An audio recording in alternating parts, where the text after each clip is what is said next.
बाळासाहेब थोरातांना घरचा आहेर, जोर्वेच्या ठरावामुळे राजकारण पेटलं। संगमनेरमधील आश्वी बुद्रुक इथं अतिरिक्त तहसील कार्यालयाला विरोध असलेल्या काँग्रेसच्या बाळासाहेब थोरात यांच्या जोर्वे गावाने समर्थनार्थ ठराव केला। काँग्रेस नेते माजी मंत्री बाळासाहेब थोरात यांना त्यांच्या स्वतःच्या जोर्वे गावाने जोरदार राजकीय धक्का दिला आहे। संगमनेर तालुक्यात असलेले परंतु शिर्डी विधानसभा मतदारसंघात येणारे आश्वी बुद्रुक इथं प्रस्तावित असलेल्या अतिरिक्त तहसील कार्यालयाच्या बाजूने जारवे ग्रामपंचायतीने ठराव केला आहे। यासाठी बोलवण्यात आलेल्या जोर्वेची ग्रामसभा वादळी झाली।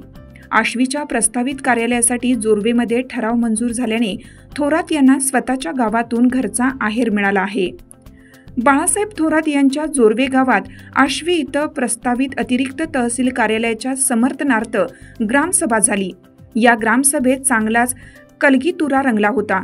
थोरात गटाने कार्यालयाच्या विरोधात ठराव मांडला, परंतु बहुतांश ग्रामस्थांनी विरोध करत कार्यालय झालंच पाहिजे अशी मागणी लावून धरली। विरोधकांचा निषेध केला। आश्वीच्या अतिरिक्त तहसील कार्यालयाच्या मागणीचा ठराव मंजूर करण्यात आला। माजी सरपंच गोकुळ दिघे यांनी यावेळी आक्रमक भूमिका मांडली। मतदारसंघाची फेररचना करताना जोर्वे गावचा समावेश शिर्डी विधानसभा मतदारसंघात झाला। त्यावेळी बाळासाहेब थोरात यांनी विरोध का दर्शवला नाही असा प्रश्न केला। त्यावेळी तालुका विभागाला जात नव्हता का? संगमनेरमधील काही गावे वगळून प्रस्तावित कार्यालय होणं गरजेचं आहे। कार्यालयासाठी जोर्वे गावचा विचार करावा, त्याला ग्रामस्थांचाही पाठिंबा राहिला असं सांगितलं। दरम्यान आश्वी बुद्रुक इथं प्रस्तावित अतिरिक्त तहसील कार्यालयाच्या समर्थनार्थ काही प्रमुख स्थानिक राजकीय पदाधिकारी भूमिका घेत प्रांत अधिकारी यांची भेट घेऊन निवेदन दिलं।